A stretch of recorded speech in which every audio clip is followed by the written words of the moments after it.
Good morning, ambitious business owners. So this week I'm talking about, is it working? Is my marketing working?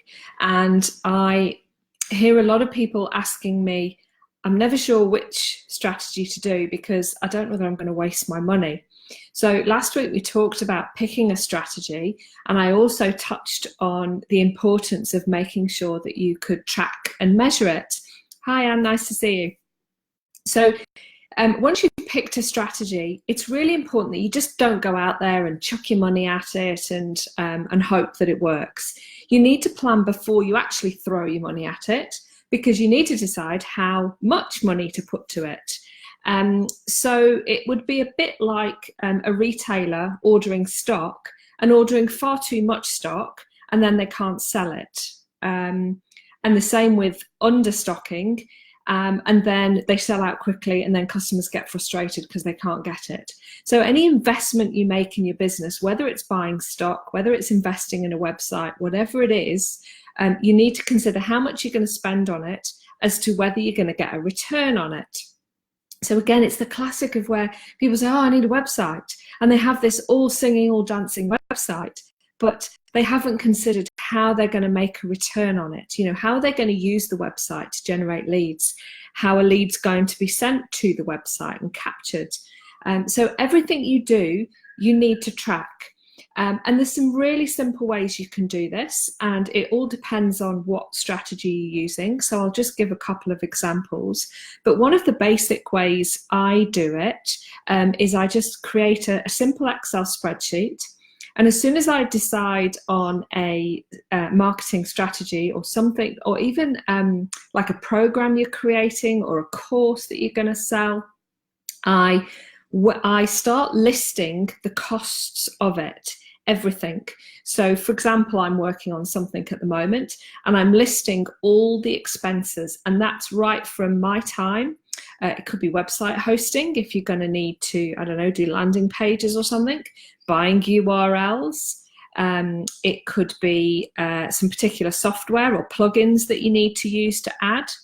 Then there's the actual marketing of it.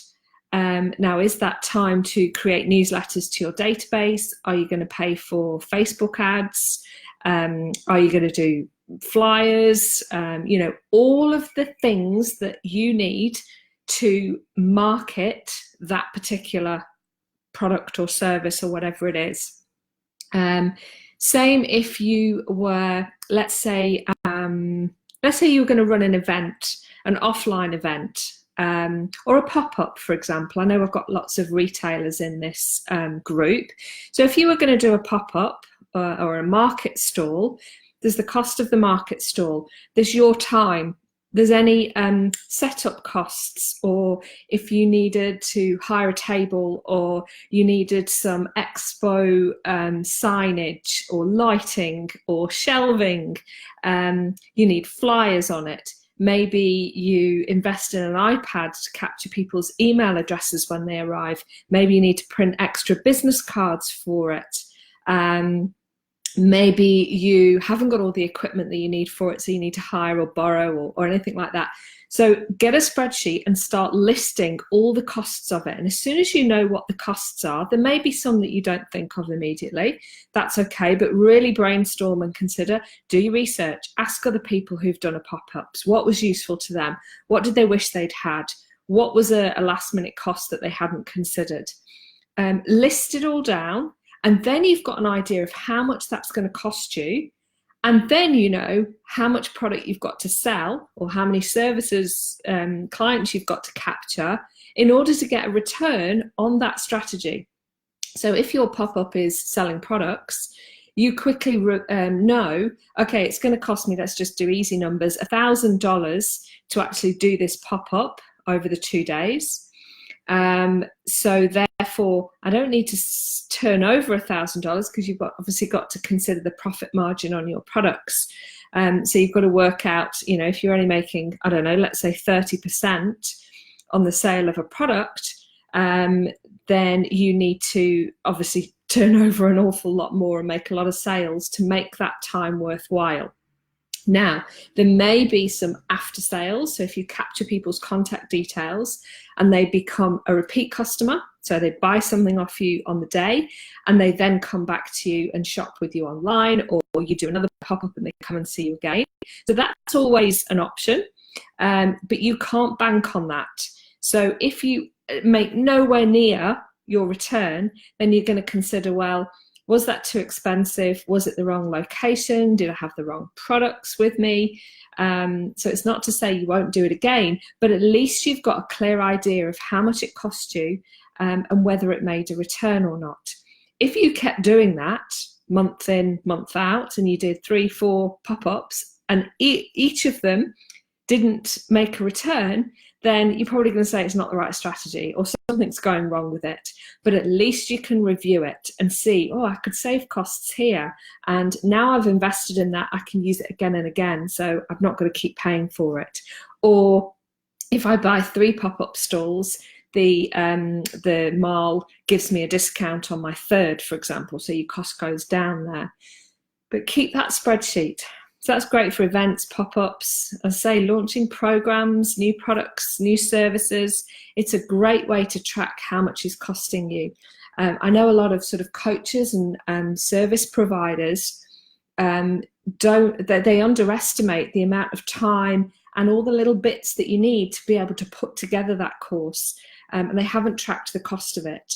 And therefore they then don't know, well, actually I need 5 people on this course to make it work, because all they've done is maybe based it on the obvious costs and they've forgotten all the little ones that soon add up. So for example, if you have to get Stripe to take payments online, that I was looking into this the other day, and it would take $34 off the cost of what mine is going to be. So you've got to consider that, because that's all eating into your profit. You know, credit card fees, if you're using Square Reader at a market or something, all these are costs that eat into your profit margin. So it's really, really important that you are tracking it, and just keep a spreadsheet for each one. So if you're going to do a flyer drop, how much did it cost you to design them, print them, distribute them? You know, can you use them again or not? And again, that's worth considering when you're designing them as to whether they're time sensitive and you can't use them again and then they're wasted. And were they trackable, which we talked about last week, as to whether you did get a return on them. So my point to you guys is create a spreadsheet, it's only simple, or write it in a notebook, whatever it is, and add on costs as they arise every time you take them. Do you have to upgrade your MailChimp because you're going to capture more leads when you do a pop-up or something? You know, it's all a consideration, and they're all costs. When you've got accounting software, that's really handy, because as you go, I use Xero or whatever people use, I go through and reconcile, and there might be a cost that I'd forgotten about, like a subscription or something, and I think, oh yeah, okay, I need to apply that to that marketing strategy, because a percentage of that cost is relevant to that. And then you can assess. So I hope that was useful. As ever, anyone watching live, please post in the comment box. If you're watching the replay, leave your comments, questions. Always happy to help and answer them. If you're working on a particular strategy at the moment and you're not sure about the costs and things, I'm always happy to help if I can.